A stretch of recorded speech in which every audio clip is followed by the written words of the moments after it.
You are watching the Doctalk show.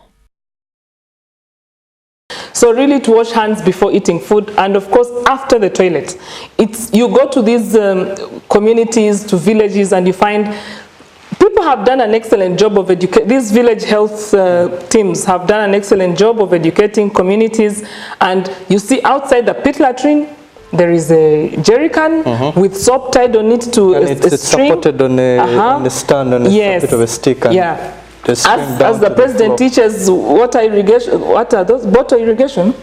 For us, we are teaching. Like that. We're teaching hand washing. Yes, hand washing with that bottle. Please, with an improvised tap. Yes. So soap and water after visiting the toilets. Yes. And it goes to anyone who is handling food. If you're working in a restaurant, you're working in someone's home, you're the maid or someone, make sure after visiting the toilet, wash hands. Before handling food, before you start peeling and preparing the food and serving the food, ensure your hands have been thoroughly washed with soap and water. But even after that, because we do not know, we eat most of our food in restaurants. So we are those who are lucky eat food at home all the time. But then, even when you don't eat in a restaurant, we have these people who hawk food. You're in a salon and you see women coming around with food. Anywhere you're at work, there are people who supply you daily with food. But even the restaurants we go to, even some high-end restaurants, you may not want to visit their kitchens because we don't know how the salads are washed. I would even advise, unless you're very sure of a particular restaurant, salad should be out of question. Because you do not Why salad in particular? Because salad is eaten raw. It's eaten raw. The way it is cleaned matters so much. We have talked of chlorination and cleaning. In fact, I've seen agents, what they use to clean the salad. The vinegar that we put in the salad. Some use chlorine. I live in a francophone country where people come to your home, even me, as they know I'm a doctor or assume that I should have cleaned my food well. Someone will tell you, I'm sorry, but I will not eat salad in your home unless I have been sure of how, or can I have some more vinegar to clean my salad? And they go to that extent. And I think we should all be as serious as that with our health to ensure that the food we eat, if you need salad, do it at home or go to a place where you're sure that the salad is very However, if it is not salad, the principle is still the same. Make sure it is very hot. Because hot food, kills the germs and keeps the flies away. Yes. All right. So make sure the food is well prepared. It's very hot. If it is salad, ensure that it is properly washed. I don't know what it's called. Salad dressing.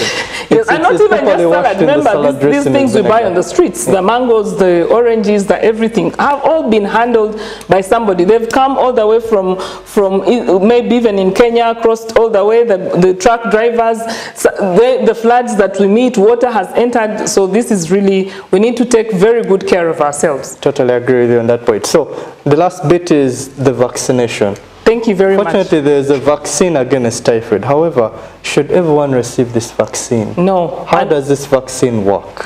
Okay, so ideally, everyone actually should receive the vaccine, especially travelers and who eat in places that you're not sure of the food and the food handling. We have the latest vaccine. It's called the typhoid conjugate vaccine. And this is a one-shot vaccine. You get one shot and that is it.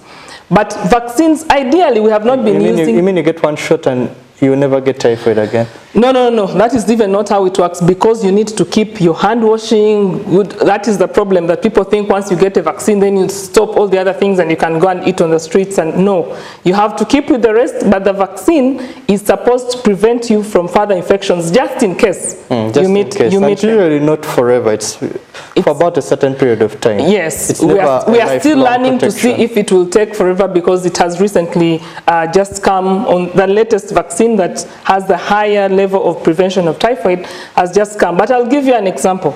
We first used this vaccine on a massive scale just 2 months ago in Zimbabwe. I told you Zimbabwe got a cholera plus a typhoid outbreak. People kept dying within the capital. And people were dying at very, very high rates.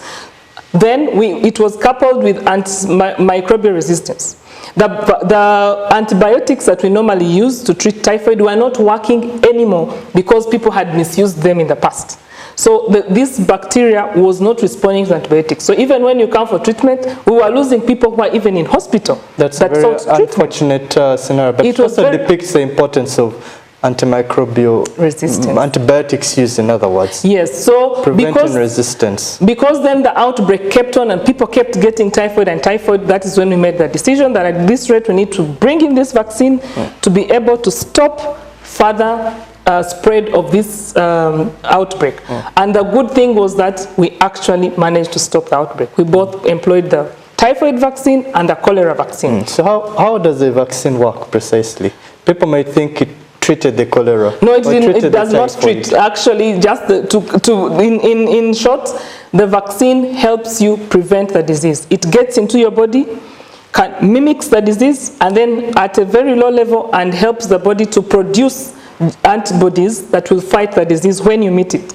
So it's like you have an army that is a backup of your body system, that just like we move around with pepper spray or knives for women who can easily get raped. In case I meet a thief, I'll stab him or spray his eyes. So that is how it works. You take the vaccine, the antibiotics are done, and your body is ready just in case the disease. It's armed. It's ready for an infection. When it meets the disease, and that's what we did. So we stopped when people would then be predisposed and meet the feces with typhoid.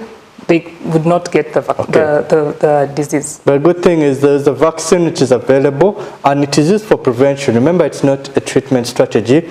It is given to people who are healthy, who do not have the typhoid, so that they do not get the infection in the event that they're exposed. However, what's most important, what you should take from this discussion is typhoid is highly preventable. Remember, it is a disease of poor sanitation and hygiene. So the strategies are very simple. The things that you can do at your home, that you can initiate at a school or in your community. Simple measures like washing hands with soap and water, after visiting the toilet, before handling food, after handling food, making sure people have access to clean, safe water. What we mean by safe water is either it is treated and has killed all the germs, or it has been boiled. So those two measures, washing hands, safe water, and proper handling of food. Make sure the food is cooked and eaten hot. If it is salad, if you're a type who likes salad, you're watching your weight and all, ensure that the salad is properly dressed. They call it being dressed. And it has been cleaned, and it is very well dressed. In vinegar or in an agent that can kill bacteria. Right? So then I think also the people we employ in our homes, sometimes I visit a home and when you see a maid passing by, I think of Typhoid Mary. Because I'm thinking that woman will definitely infect me and my whole household. That is the point where you decide I will only be able to drink yogurt that is packed and sealed. Because you're not sure of the person who has handled the food in that home. Okay, so be more cautious about your health. Remember, typhoid can be kicked out of Uganda simply by improving the environment and sanitation in your home. You are watching the Doctalk Show. Men, women, boys and girls, to always wash your hands after visiting the toilet and before having anything to eat. Be careful where you take juice or water. Make sure it's boiled water. Boiled. You leave it to boil for at least 5 minutes at boiling point, and then that's drinking water. Of course, make sure you wash your fruits and vegetables before you have them, and be careful where you have greens and vegetables. Other than that, regularly visit the health center for regular checkups so that you don't get caught up, and do not self-medicate. Just because ochimanyi typhoid bamujanjaba ne cipro bikinewe janjaba, that's very dangerous, because I also did it, but it kept getting worse, and by the time I caught here, the ratio was so high. So that's my message to you. You are watching the Doctalk Show. We thank our guest doctor, Dr. Fiona. Pleasure to be back. And myself, Dr. Darius. We have co-hosted and discussed typhoid. So we thank you all for listening. If you have any questions or comments, send them on social media. We're always happy to hear from you. You can like our handles on YouTube, the Doctalk Show. Like and subscribe to our videos. We're always happy to hear from you. We'll see you next time on the Doctalk Show.